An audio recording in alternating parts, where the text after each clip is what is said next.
जब अर्जुन ने भीष्म पितामह को बाणों की शैया पर लेटा दिया, तब भगवान कृष्ण उनसे आखिरी बार मिलने पहुँचे। उन्हें देखकर पितामह ने कांपती हुई आवाज में कहा, हे केशव, मुझे अपने पिछले 10 जन्म तक याद हैं, लेकिन फिर भी समझ नहीं आता कि ऐसा कौन सा अनर्थ मैंने किया कि आज मुझे ये दिन देखना पड़ रहा है।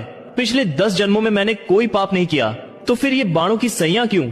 ये पीड़ा अब मुझसे सही नहीं जाती, कृपा कर मेरे प्रश्न का उत्तर दीजिए। तब मुस्कुराते हुए कृष्ण बोले, पितामह, इस जन्म और पिछले 10 जन्मों में आपने पाप नहीं किया, पर यह कर्म उससे भी पहले का है। जब आप एक राजकुमार थे और जंगल में विचरण कर रहे थे, तभी रास्ते में एक सांप आया। आप दयालु थे, इसलिए आपने उसे मारा नहीं, बस रास्ते से हटाना चाहा, लेकिन अनजाने में वह सांप कांटों की झाड़ी में जा फंसा। जितना निकलने की कोशिश करता, उतना ही और उलझ जाता। कई दिनों तक वह वहीं तड़पता रहा, भगवान से रोता हुआ कहता, हे प्रभु, जिसने भी मेरे साथ ऐसा किया है उसे भी यही यातना देना।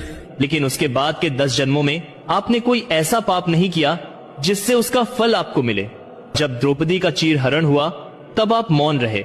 आपकी शक्ति, आपकी उम्र, आपका धर्म सब कुछ होते हुए भी आपने अन्याय को रोकने का प्रयास नहीं किया। उसी क्षण आप उस पाप के सहभागी बन गए, और इसीलिए आज जैसे वह सांप कांटों में फंसा था, वैसे ही आप इन बाणों की शैया में बंधे पड़े हैं। याद रखिए, कर्म कभी व्यर्थ नहीं जाता, चाहे इस जन्म में चाहे अगले जन्म में उसका फल अवश्य मिलता है। जो भी भगवान कृष्ण को हृदय से मानता है, कमेंट में जय श्री कृष्णा जरूर लिखे।